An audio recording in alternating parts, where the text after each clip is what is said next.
When we decided to do this DVD, there was a lot of discussion about the visual style. You know, a lot of animated series, when they do DVD versions of those characters, they explore different styles and do them in different ways. We kind of felt like since we were taking them to such a different place, we wanted something that really kind of still made it feel like home, visually.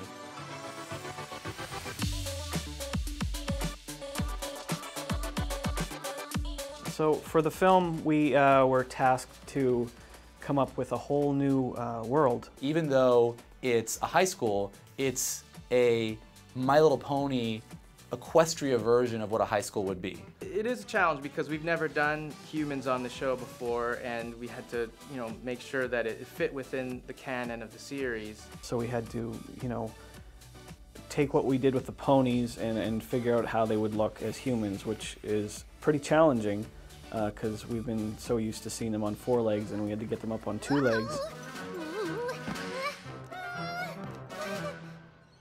Come on, Spike.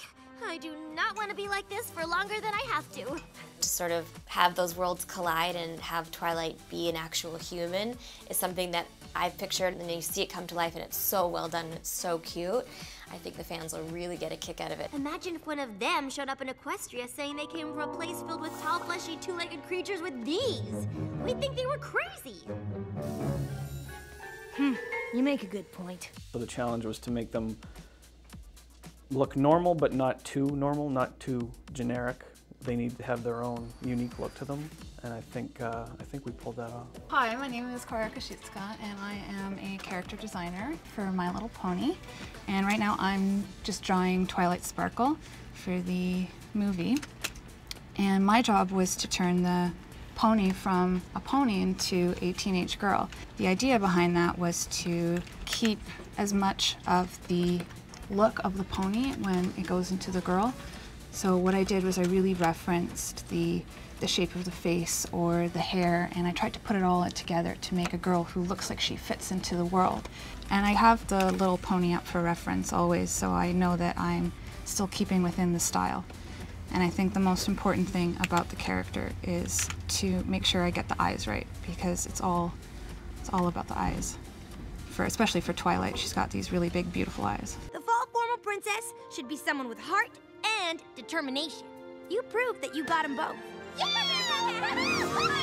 We wanted our world to hook up with Ponyville, but it also had to be unique and have its own look, because we're recreating this whole universe. Even though it's an alternate universe to Ponyville, it needs to hook up together. I'm sure that Studio B will be throwing some things in the background there that when people, pause, they will be catching lots and lots and lots of things. They're very good at throwing in stuff for the fans to find. Our background artist would put a lot of little cues that were in our Ponyville backgrounds, like curly cues, and a lot of the Canterlot architecture we used in the school.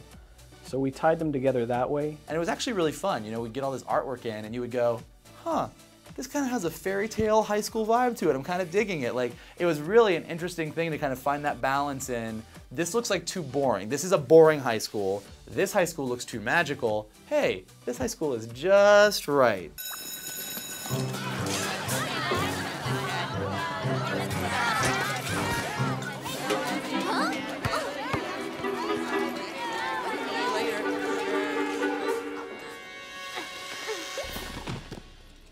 Whoa!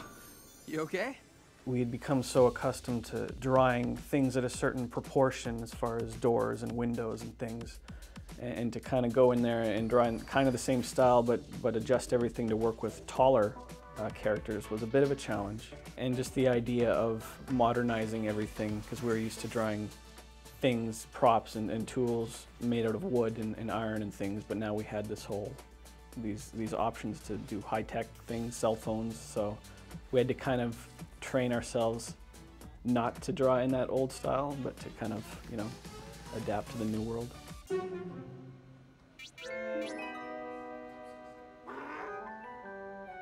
So, I just push the letters here, and then the words and moving pictures will come up here? That's right. Maybe this place does have magic. I think my favorite character from the film would have to be Sunset Shimmer, and that's primarily based on her design because she goes from kind of a normal looking human to this evil creature at the end, and it's just a really cool design character. It's got a real edge to it, but it's still cartoony, and that's the kind of stuff that I really like, so she's my favorite. I've had to jump through so many hoops tonight just to get my hands on this crown, and it really should have been mine all along. The thing that I'm most proud of in this film would just be the work that the design team did. Characters, backgrounds, props, cleanup, color, everything. We really have a great team on My Little Pony, and I'm really proud to be their art director. They basically make my job look good because, you know, an art director is only as good as his design team, so that's what I'm most proud of.